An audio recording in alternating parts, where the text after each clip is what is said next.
যা দেবী সারদা, স্বামী চেতনানন্দ। সমস্যা সমাধানে মা সারদা।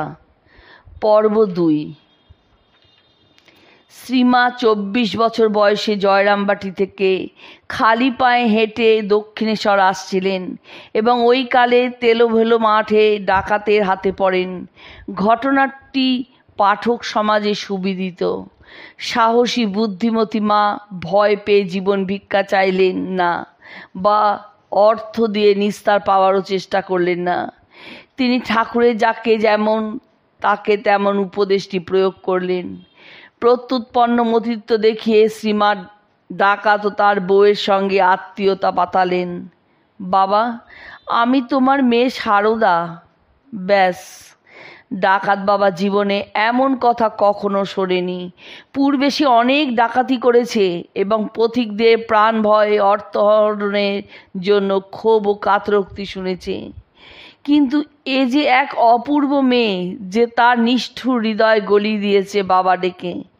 যে দস্যু পথিকদের মেরে লুট করে পথে ফেলে চলে যেত, সে রাত্রে মেয়ে সারদা ও নিজের স্ত্রীকে সরাইখানায় রেখে লাঠি হাতে পাহারা দিল এবং সকালে দীর্ঘ পথ হেঁটে তারকেশ্বরের সঙ্গীদের কাছে পৌঁছে দিল। মা একবার জনৈক সাধুকে কথা প্রসঙ্গে বলেন, সাধুর রাগ দেশ থাকবে না, সব সহ্য করা সাধুর দরকার। হৃদয়কে ঠাকুর বলতেন, তুই আমার কথা সহ্য করবি, আমি তোর কথা সহ্য করব, তবে হবে, তা না হলে খাজাঞ্চিকে ডাকতে হবে। যাকে যেমন তাকে তেমন উপদেশটি লোক ব্যবহার ক্ষেত্রে খুবই প্রয়োজনীয়। মা তার নিঃস্বার্থপরতা, ভালোবাসা, মিষ্ট ব্যবহার ও মৃদুতার দ্বারা সকলের হৃদয় জয় করেছিলেন।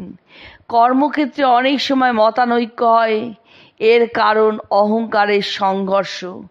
সেক্ষেত্রে মায়ের উপদেশ, দেখো, সব লোককে কিছু কিছু অধিকার দিয়ে নিজেকে একটু নিচু করে চলতে হয়। দৈনিক জীবনযাত্রায় দৃঢ়তার প্রয়োজন আছে, কিন্তু উহা অনেক সময় রূঢ়তায় প্রকাশ পায় এবং তা মানুষের মনে কষ্টদায়ক হয়। মায়ের জীবনে আমরা উহা দেখি না। প্রয়োজন বোধে তাকে কয়েকবার রুদ্রমূর্তি ধরতে হয়েছে, কিন্তু তার অস্ত্রগুলি ছিল ভালোবাসা, দয়া, ক্ষমা, মৃদুতা। মহাভারতে উল্লেখ আছে, মৃদুনা দারুণং হন্তি মৃদুনা হন্তি অদারুণম, নাসাধ্যং মৃদুনা কিঞ্চিৎ তস্মাৎ তীক্ষ্ণতর মৃদ। মৃদুতার দ্বারা কঠোর বা অকঠোরকে জয় করা যায়। মৃদুতার দ্বারা অভিভূত হয় না এমন কিছুই নাই। সুতরাং মৃদুতাই তীক্ষ্ণ অস্ত্র। আমাদের মধ্যে অনেক ব্যক্তি আছেন যাদের পাণ্ডিত্য আছে, কিন্তু তারা প্র্যাকটিক্যাল নন। শ্রীমা আমাদের মতো স্কুলে পড়াশোনা করেননি, কিন্তু তিনি ছিলেন জ্ঞানদায়িনী। ঠাকুরের ভাষায় সারদা সরস্বতী জ্ঞান দিতে এসেছে। মায়ের ভিতর যেমন উচ্চ আধ্যাত্মিক জ্ঞান ছিল, তেমনি ব্যবহারিক ও সাধারণ জ্ঞানও পরিপূর্ণরূপে ছিল। ঠাকুরের যেখানে যেমন সেখানে তেমন উপদেশটি মা কিভাবে পালন করেছিলেন তার একটি দৃষ্টান্ত বরদা মহারাজের কাছে শুনেছি। ওই ঘটনাটি তার মাতৃ সান্নিধ্যে গ্রন্থে আছে। 1325 সালের 15ই মাঘ সকালে বিষ্ণুপুর হইতে শ্রীশ্রীমাকে লইয়া আমরা 6খানি গরুর গাড়িতে কোয়ালপাড়া অভিমুখে রওনা হইলাম।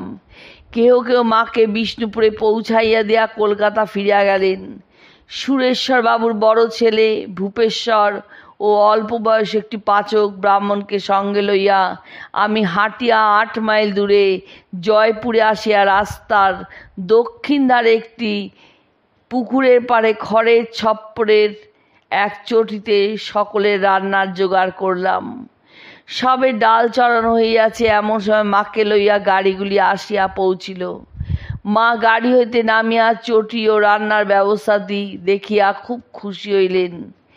মা পুকুরে গিয়া মাথায় একটু জল দিলেন এবং কাপড় কাচিলেন। তারপর কুটনো কুটিতে কুটিতে রান্নার ব্যবস্থা দেখাইয়া দিতে লাগলেন। রান্না প্রায় সব শেষ হইয়াছে। পাচক ফ্যান গালিবার জন্য 4 চাউলের ভাতের হাঁড়িটি উনান হইতে নামাইতে যাবে, এমন সময় হাঁড়িটি হঠাৎ ভাঙিয়া গেল। ভাত ও ফ্যান চারিদিকে ছড়াইয়া পড়িল। আমরা কিংকর্তব্যে বিমূঢ় হইয়া ভাবিতেছি, এখন কি উপায় হইবে। পুনরায় হাঁড়ি কিনিয়া ভাত রান্না করিয়া আহারাদি শেষ করিতে করিতে অনেক দেরি হইয়া যাইবে। কোয়ালপাড়া পৌঁছাইতে এখনো 14 মাইল পথ বাকি। এদিকে মা কিন্তু আদৌ বিচলিত না হইয়া একটি খড়ের নুড়ো লইয়া আস্তে আস্তে ফ্যান সরাইয়া দিতে লাগিলেন এবং ভাতগুলি উপর হইতে টানিয়া জমা করিলেন। অতঃপর হাত ধুইয়া বাক্স হইতে ঠাকুরের ফটকানি বাহির করিয়া একধারে বসাইলেন। একটি শাল কাঠি দ্বারা কতগুলি ভাত একটি শাল পাতায় ডাল তরকারি সহ সাজাইয়া জোর হাত করিয়া ঠাকুরকে মা বলিতেছেন, আজ এইরূপই মেপেছ, শিগগির শিগগির গরম গরম দুটি খেয়ে নাও। আমরা সকলে মায়ের এই কাণ্ড দেখিয়া হাসিতে লাগিলাম। উহা দেখিয়া মা বলিতেছেন, যখন যেমন তখন তেমন তো করতে হবে। নাও তোমরা সব এখন বসে যাও দেখি। আমরা তখন চারিধারে বসিয়া গেলাম।